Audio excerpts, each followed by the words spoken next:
Hi, and welcome to part 5 of my Azgaar's Fantasy Map Generator tutorial. Due to popular demand, I will be covering state annexation as well as a bit on how I created my time lapse. Alright, so state annexation. Of course, you could always go and look at a state and decide to just paint it as you like it. Not much else to it. You can always go into this paint option, and this is of course the most vital option in showing that a state annexes one another. So right there, the Kingdom of Lytia took a bit out of Cloud Callian Empire. And of course, if you're trying to create an image in mind or a map, then you just would resort just to this tool. However, if you want to look at state annexation from a narrative standpoint, then there are a few tools that in this generator that really help with that. First, I always like to look at, of course, the military of each state. As you can see here, there's multiple armies on each side, and you can try to utilize them however you like. However, if you know anything about military, you know that it relies heavily on how geography plans out. So I like to turn on relief features. Not really the height map, but I like using the relief features much better because they integrate with these states. And as you can see, there's some forests here and some plains here, so the army will probably want to stick to the plains. Of course, you can also turn on routes. And if there are routes linked between any of these places, like there are a few between some of these burgs, the army might want to stick to that route and then engage upon that route. As such, you can kind of drag them to look like they're moving into certain positions and whatnot. And of course, this gets a little bit laggy with the relief features on. You also want to consider where the rivers are. Rivers are usually places that are very hard to cross, but also where borders are usually drawn along because they serve as a good natural border. So, say these two armies go to war. These guys outnumber these guys, so not going to look well for blue team here. So I'm going to click this until I see this become a white flag for either side. Oh wow, it's pretty close. Hey, wow, blue team actually won. I'm going to accept those changes. And of course you get the little marker here recording the event. And so they just want a field battle in the border of this country. Usually a field battle on the border of a country is not going to do much from a narrative standpoint. Most of war is going to be fought looking for towns, or in this generator's terms, burgs. So click on these, you can see the icons you have here. It would probably want to go and look and besiege a burg like this. And I would just drag it here just to show that you're doing it. Of course, these guys have a lot of armies, and just 6,000 guys surrounded by this is not going to do much, but we're just going to pretend that these aren't here. And let's say that they successfully siege this, having defeated this army. And they take it. And then you're going to want to say that a peace treaty was drawn in order for the annexation to actually take place. And depending on the terms of the peace treaty, whatever you want to make up, then you draw it as such. If they took all the way to this city, I would take at least this border, and then maybe this surrounding area a bit. Like that.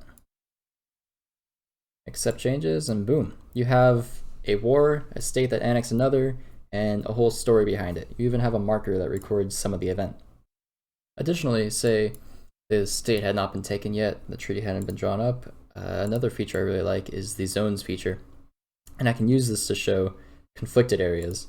So let's just say the border was here for now. And you can go into zones. And I can see there's already a few events already recorded in zones by default. I'm going to add another one. I'm just going to call it conflict. And I want to make it one of those lines. You know, the lines you usually see on those battle maps. I'm going to paint that. And this is now conflict, or a zone that is conflicted, under contention, so on and so forth, by one power or another. And usually when it's on one person's land, it's usually not in their favor. So something like that. And that way you can show that this border is currently under contention and is not actually under control of this power. So this conflict zone is now no longer under control of the Cloud Callian Empire. And instead it actually is de facto under the control of Kingdom of Lytia. And I think that should cover it.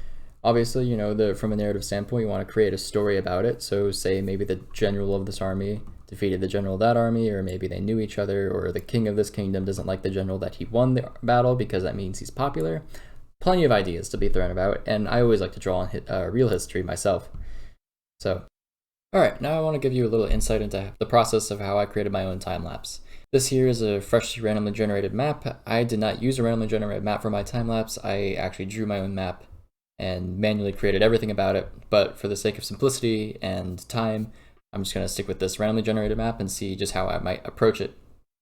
So first thing I'm going to actually do is I would take this snipping tool and snip the entire thing. And then I'm going to divide this into regions, and each region is going to be its own kind of sphere of influence, and I'm going to focus on each of them kind of separately. So this little peninsula area right here, probably a good area, as well as this cluster of states up here, probably good another region. This maybe right here, and this middle area is probably going to interact with these three other areas. So as you can see, I just designated my world into different blocks, so it's easier to focus on each region, because in the grand scheme of things, for a map this size, and if it's not a local map, then these states are going to be interacting with their neighbors considerably more than anybody else further beyond.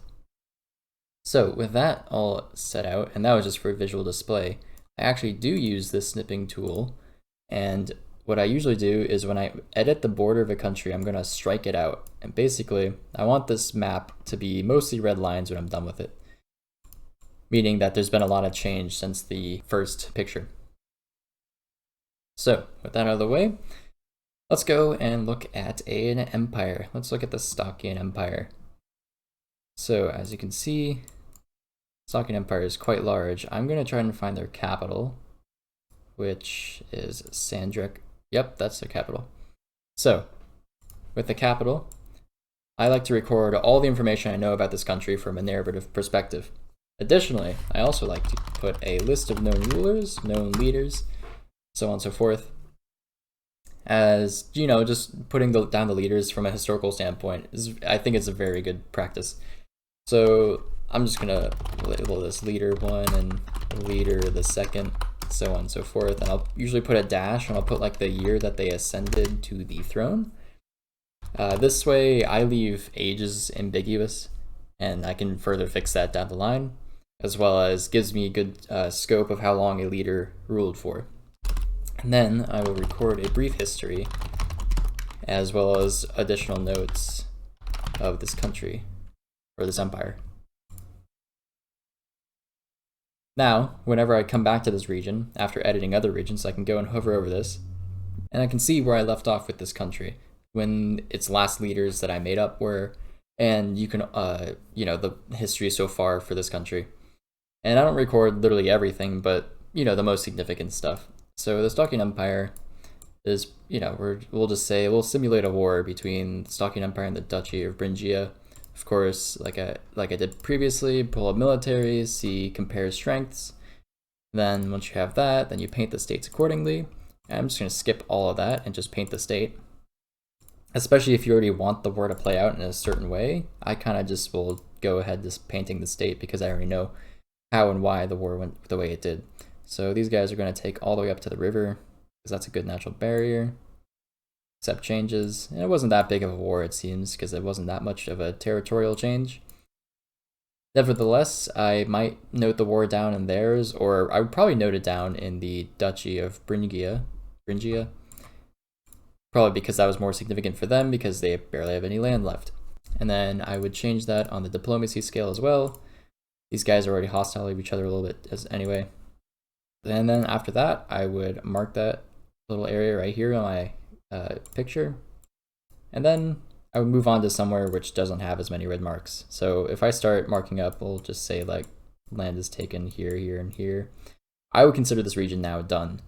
And then I would move on. One last thing too, I show a little bit of favoritism towards the names. Whichever name sounds cool, I think would be a country that I want to spread. And of course you can change the names of countries, and it's all the way up to you. However, if you had a name for a country be in for a while, like say the Kingdom of Kavikia has been in for a while and you decide you don't like that name, then make it a narrative change. And let's see, we're going to go into states, and I'm just going to edit this whole country. I'm going to change its name completely to Vandria. That immediately sounds so much cooler. I'm going to change it to Vandria. However, its name changed, and that doesn't seem very consistent, especially if you've already done a few images for a time lapse. So I will also change its color. This is pretty necessary from a mapping perspective to show that a change happened in the country.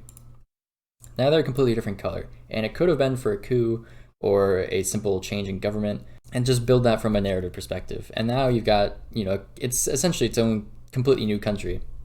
And I would even mark that. I would mark that change.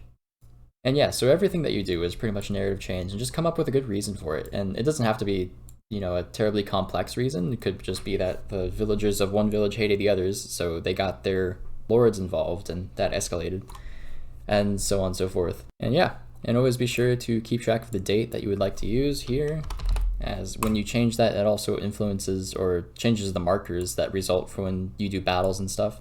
And when you create armies, it's always great to keep track of that. However, I think that is it. Thank you for watching.